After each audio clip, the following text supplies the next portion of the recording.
साधारण कंबल ओढ़े संत जिनके सामने बड़े बड़े अधिकारी, नेता और विदेशी हस्तियां नतमस्तक हो जाती थी। आखिर कौन थे नीम करोली बाबा? क्या उनके चमत्कार सस्ते या आस्था की शक्ति?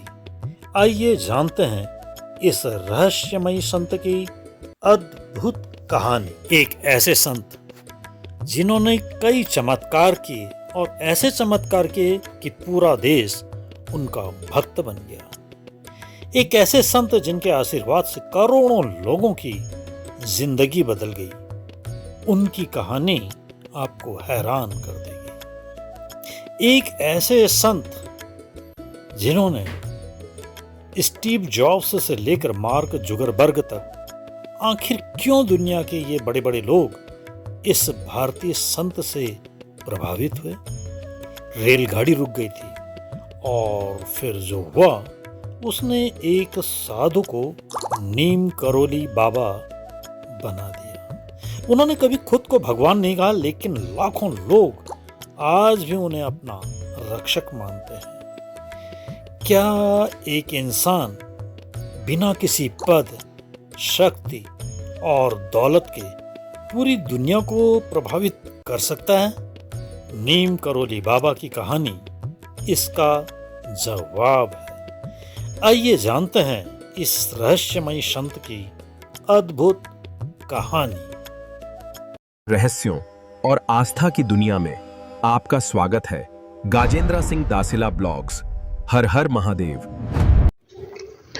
तो बात करते हैं आज नीम करोली बाबा जी के बारे में। नीम करोली बाबा जी का जन्म 1900 के आसपास गांव अकबरपुर, फिरोजाबाद जिला उत्तर प्रदेश, भारत में दुर्गा प्रसाद शर्मा के एक ब्राह्मण परिवार में हुआ। उनका नाम लक्ष्मण दास शर्मा रखा गया। अगर उनकी शिक्षा की बात की जाए तो इनकी प्राथमिक शिक्षा की शुरुआत अकबरपुर के किरहिन गांव में हुई थी। नीम करोली बाबा एक धनी ब्राह्मण परिवार के थे। 11 साल की उम्र में उनके माता पिता ने उनका विवाह कर दिया था, लेकिन उन्होंने एक घुमक्कड़ साधु बनने के लिए घर छोड़ दिया। घर छोड़ने के 10-15 साल बाद महाराज जी के पिता को सूचना मिली कि उनका बेटा उत्तर प्रदेश के फर्रुखाबाद में कहीं देखा गया है, जिसके बाद अपने पिता के अनुरोध पर वह एक व्यवस्थित वैवाहिक जीवन जीने के लिए घर लौट आए। उनके 2 बेटे और एक बेटी है। हालांकि घर पर रहने के दौरान उन्होंने खुद को विभिन्न सामाजिक कार्यों में व्यस्त रखा। जैसा कि हमने बताया कि वो घुमक्कड़ साधु बनना चाहते थे और बाबा ने अपना घर छोड़ दिया। उन्होंने पूरे भारत भ्रमण किया और अलग अलग जगहों पर उन्हें अलग अलग नामों से जाना जाता था। यह भी माना जाता है कि 17 साल की उम्र तक बाबा नीम करोली को सब कुछ पता चल गया था। ऐसा माना जाता है कि बाबा नीम करोली के पास जादुई शक्तियां थी और उन्हें चमत्कारी बाबा के नाम से भी जाना जाता है। 1958 में बाबा ने अपने घर को पूर्ण रूपेण त्याग दिया था और पूरे उत्तर भारत साधुओं की भांति विचरण करने लगे थे। उस दौरान लक्ष्मण दास, हांडी वाले बाबा और तिकोनिया वाले बाबा सहित वे कई नामों से जाने जाते थे। गुजरात के ववन्या मोरबी में इन्होंने तपस्या की, तो वहां उन्हें तलैया बाबा के नाम से भी पुकारा जाता है। बाबा नीम करोली महाराज के 2 पुत्र और 1 पुत्री हैं। ज्येष्ठ पुत्र अनेक सिंह अपने परिवार के साथ भोपाल में रहते हैं, जब कनिष्ठ पुत्र धर्म नारायण शर्मा वन विभाग में रेंजर के पद पर रहे थे। हाल ही में उनका निधन हो गया है। बाबा नीम करोली महाराज ने अपने शरीर का त्याग 11 सितंबर 1973 को वृंदावन में किया था। बताया जाता है कि बाबा के आश्रम में सबसे ज्यादा अमेरिकी ही आते हैं।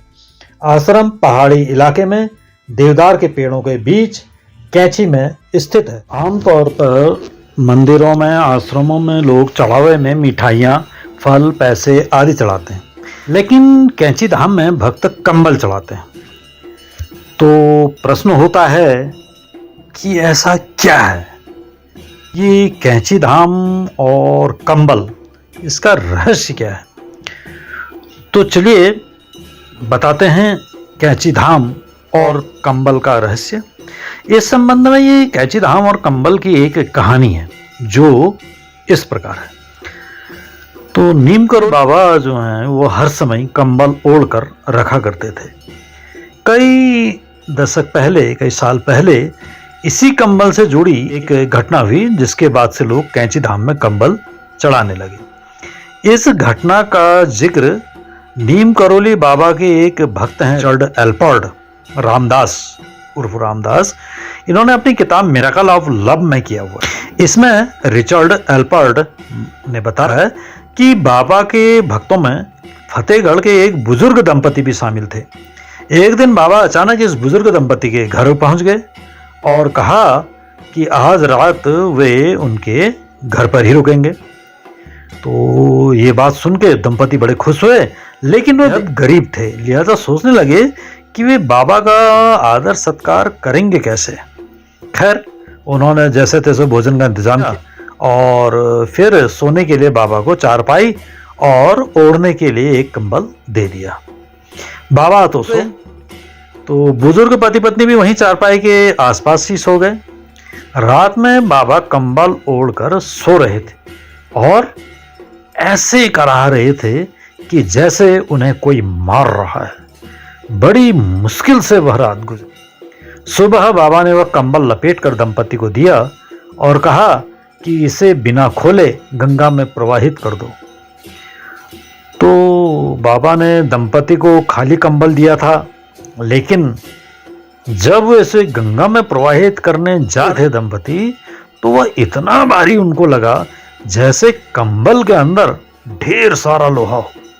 लेकिन बाबा ने सख्त आदेश दिया था कि कंबल को मत खोलना, इसलिए दंपति ने उस आज्ञा का पालन करके उसे बिना खोले गंगा में प्रवाहित कर दिया। अब करीब 1 महीना बीत जाता है जब इस दंपति का बेटा सकुशल घर लौट आता है।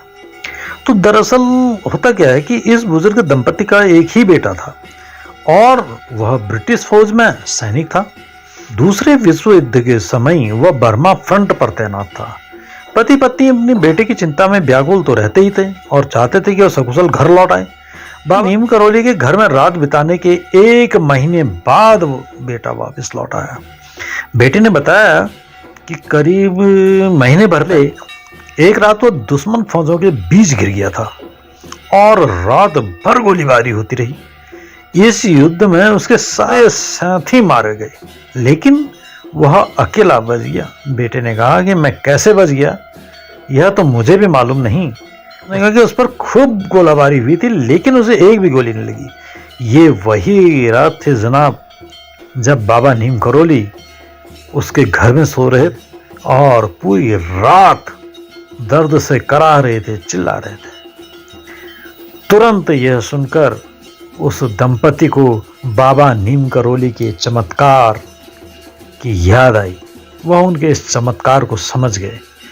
इस घटना के कारण ही मिरेकल ऑफ लव में रिचर्ड एल्बर्ट ने इस कंबल को बुलेट प्रूफ कंबल कहा है। आज भी कैंची धाम स्थित मंदिर में बाबा के भक्त इसीलिए उन्हें कंबल चढ़ाते हैं। माना जाता है कि ऐसा करने से मनोकामना पूरी होती। देश विदेश से काफी भक्तगण महाराज बाबा नीम करोली की कृपा प्राप्त करने के लिए मंदिर दर्शन में आते हैं, पर वापस जाते वक्त उनके मन में एक प्रश्न रहता है कि हम महाराज की कृपा कैसे प्राप्त करें। क्या ये दर्शन मात्र से हमें कृपा प्राप्त हो जाएगी, या हम ऐसा क्या करें कि हमें उनकी दया दृष्टि मिले, किसी तरीके से महाराज की कृपा दृष्टि हम पर बनी रहे, महाराज का हम पे आशीर्वाद हर समय बना रहे, बाबा नीम करोली जी हम पर कृपा बरसाते रहें। हम ऐसा क्या करें। यह मनुष्य जीवन है। इस जीवन में, इस जिंदगी में हर मनुष्य के जीवन में उतार चढ़ाव आते रहते हैं। कई बार इंसान मुसीबतों में फंस जाने पर बहुत विचलित होता है। उसके कुछ समझ में नहीं आता है, क्या करूं क्या ना करूं। वो बस इसी सोच में, इसी उधेड़ में पड़ा रहता है। कभी कभी यही दुख की बेला इतनी लंबी हो जाती है कि अब उसके जीने की उम्मीद भी साथ छोड़ने लगती है। ऐसी घड़ी में जब कोई इष्ट मित्र भी काम ना हो, जब कोई दुआ काम ना आ रही हो, कुछ भी काम ना आ रहा हो, कुछ भी नहीं उसे सूझ रहा हो, उस समय आप स्वयं को बाबा जी के चरणों पर समर्पित कर दीजिए और उनके द्वारा दिए गए मंत्र का जाप करिए। वह महाराज जी का, बाबा नीम करोली महाराज का दिया हुआ मंत्र कुछ इस प्रकार है, ध्यान से सुनिए। मैं हूं बुद्धि मलिन, अति श्रद्धा भक्ति विहीन, करूं विनय कछु आपकी, होऊं सबकी विधिधीन, श्रद्धा के यह पुष्प कछु चरणम धरि संभाल। यह है नीम करोली बाबा जी का दिया हुआ मंत्र। बात आती है इस मंत्र को सिद्ध करने की, तो आप इस मंत्र को हनुमान जयंती के अवसर पर या कोई भी ग्रहण, चंद्र ग्रहण, सूर्य ग्रहण या होली का, दीपावली की रात्रि, रक्षाबंधन के दिन या कोई अच्छी सी अमावस्या देख करके उसकी रात्रि को इस जाप को सिद्ध कर सकते। अगर आप इससे और कदम आगे बढ़ना चाहें तो आप इसका पुरस्चरण भी कर सकते हैं। इसका पुरस्चरण 1.25 लाख जाप का है। अगर आपको इस सिद्ध करने की विधि जानना चाहते हो, आपकी दिली इच्छा हो कि आप इसका पुरस्चरण करें और उसकी विधि जानना चाहते हो, तो आप कृपया कमेंट्स करके मुझे कमेंट बॉक्स में बताएं, तो मैं अवश्य अगला वीडियो इस मंत्र के पुरस्चरण विधि पर बना करके आपके सामने रखूंगा, जिससे आपको इसका पुरस्चरण करने में मदद मिलेगी।